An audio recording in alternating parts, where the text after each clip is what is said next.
The story of the African Union begins long before it had a name.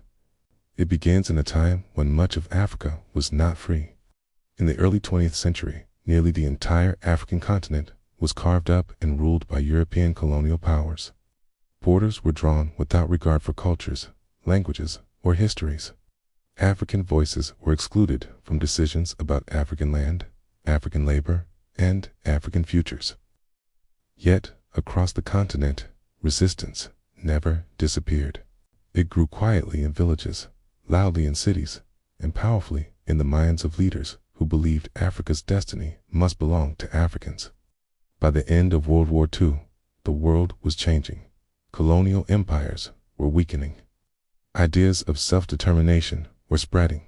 African soldiers who had fought in European wars returned home questioning why they had defended freedom abroad while lacking it at home. Nationalist movements gained momentum, and independence became not just a dream, but an expectation. As African nations began to gain independence in the late 1950s and early 1960s, a new question emerged. How would Africa stand in the world once it was free? Some leaders believed independence alone was not enough. Political freedom without unity, they warned, would leave African states vulnerably, economically weak, politically divided, and exposed to foreign influence. Others argued that unity had to respect national sovereignty and move gradually. Two visions of Africa took shape. One was championed by leaders like Kwame Nkrumah of Ghana, who believed Africa needed immediate and deep political integration. He famously declared, "Africa must unite," warning that divided states would fall prey to neo-colonialism. The other vision, supported by leaders such as Julius Nyerere of Tanzania and Leopold Sedar Senghor of Senegal, favored cooperation among independent states without sacrificing national autonomy. Despite these differences, one thing was clear: Africa needed a shared platform. In May 1963, representatives from 32 newly independent African countries gathered in Addis Ababa, Ethiopia, hosted by Emperor Haile Selassie. The moment was historic. For the first time, African leaders met not under colonial supervision, but as equals free nations determining their collective future. On May 25, 1963, the Organization of African Unity, OAU, was officially founded. Its purpose was ambitious but urgent.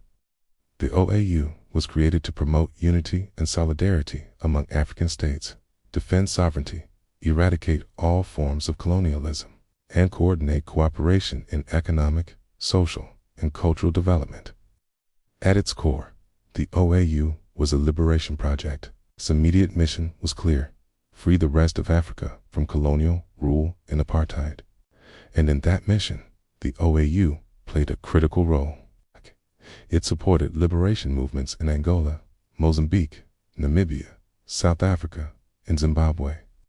It provided diplomatic backing, material assistance, and a unified African voice on the global stage. Over the next decades, colonial rule collapsed across the continent, and apartheid in South Africa finally ended in the early 1990s. But as Africa changed, the limitations of the OAU became more visible. The organization was built on the principle of non-interference in the internal affairs of member states. While this protected sovereignty, it also meant the OAU often remained silent during civil wars, military coups, and human rights abuses. Critics began to call it a club of presidents, UNABLE, or unwilling to intervene when African citizens were suffering. By the 1990s, Africa faced new challenges. The Cold War had ended. Globalization was accelerating. Conflicts in Rwanda, Liberia, and Sierra Leone exposed the cost of inaction. African leaders increasingly recognized that unity needed to mean more than shared borders and diplomatic statements. It needed stronger institutions, economic integration, and collective responsibility. Once again, Africa stood at a crossroads.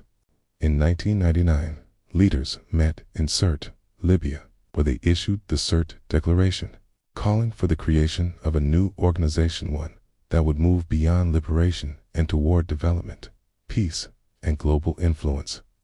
This marked the beginning of transformation. On July 9, 2002, in Durban, South Africa, the African Union was officially launched, replacing the Organization of African Unity. The African Union was not a rejection of the OAU, but its evolution. While the OAU focused on independence and sovereignty, the O was designed to address 21st century realities.